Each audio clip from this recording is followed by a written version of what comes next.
Hey, welcome to a Psalm for Today, your reassuring voice that Jesus is Lord. Today we tackle the loneliness epidemic in the world and consider Psalms that are appropriate. Psalm 68, verse number 5. A father to the fatherless, a defender of widows, is God in his holy dwelling. God sets the lonely in families. He leads out the prisoners with singing, but the rebellious live in a sun-scorched land. I'm interested in the loneliness epidemic in the world today for a variety of reasons. One reason is I'm interested in how we might point lonely people to a relationship with Jesus. But many of the lonely are Christians who already have a relationship with Jesus. So I'm interested in how we might point the lonely not only to Jesus, but also to the local church. However, some of those that experience the loneliness epidemic are already in church. So I'm interested in how we might address the structures of the local church to mitigate against loneliness. Interestingly enough, the research shows that screen time mitigates against feeling settled in relationship. I want to evaluate or navigate various points of an article called The Loneliness Epidemic, Connected But Alone. This is by Anya Hogue. She's a staff reporter, came out March 6, 2025. The statistics are staggering. Nearly half of all U.S. adults report feeling lonely, according to a recent advisory by the U.S. Surgeon General, Dr. Vivek Murthy. This sense of disconnection isn't just an emotional weight, it's a health hazard. The health hazard side of the loneliness epidemic. This one is mind-boggling. Chronic loneliness increases the risk of premature death by 29%, comparable to smoking 15 cigarettes a day. My goodness. Chronic loneliness increases the risk of premature death by 29%, comparable to smoking 15 cigarettes a day. In addition, it raises the likelihood of heart disease, stroke, and dementia. When I began the study of loneliness, I was thinking about my neighborhood here in Phoenix, where the average age is somewhere over 70 in our neighborhood, and I noticed that many live alone. And the McDonald's where I go to do my McMission trip is, there are several couples that go every day, but mostly they're people whose spouses have passed away and they meet at McDonald's every day. I think this gentleman may be divorced, I'm not sure, but he does live alone. He told me that he goes there at 6 o'clock every morning, and he's been doing that for nearly 15 years. Amazing. The benefits of just going to McDonald's and having a cup, they don't eat a lot, just mostly have a coffee or a beverage and talk. In the span of 2 decades, in-person social interaction among teens, now we're moving from senior adults to teens, in-person social interaction among teens in 20 years has dropped 70%. Wow. Replaced largely by digital communication. Social media platforms, while offering a semblance of connection, often amplify feelings of inadequacy and exclusion.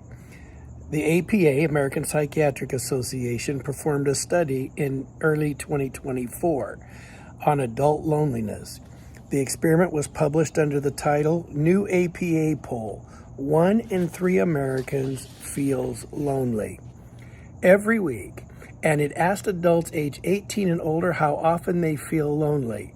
The data revealed that younger adults are more likely to experience those feelings, with 30% of participants between the ages of 18 to 34 saying they were lonely every day or several times a week. This is something we have the solution to.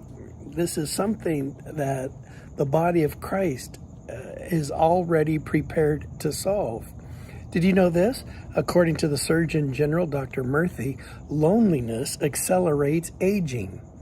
It impacts not just the brain, but the entire body, leading to inflammation, weakened immunity, and increased mortality risk. The consequences are severe. Chronic loneliness among older adults is linked to a 50% higher risk of developing dementia and a 30% increase in heart disease. These are staggering numbers related to not being in stable, healthy, life-giving relationships. Social isolation not only accelerates cognitive decline, but also leads to premature death, highlighting the devastating effects of disengagement in later life. We must not miss out on this data. As the body of Christ, we must be willing to reconsider the way we do church. We must reconsider the way we neighbor, make neighbor a verb, the way we neighbor, and reconsider how we spend our time and with whom we speak on a daily basis.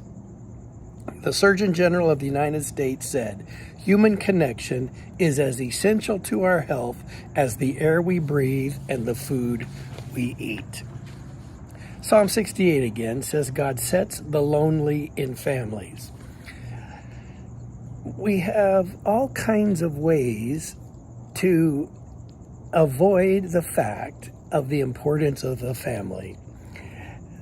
People marry, divorce, people separate, people produce children without parenting, all kinds of things. And, we've found ways that it's okay, and this, that, and the other thing. The Bible's solution for loneliness, in part, is to set the lonely in families. A healthy family with father and mother or grandmother or grandfather or adopted grandmother and grandfather.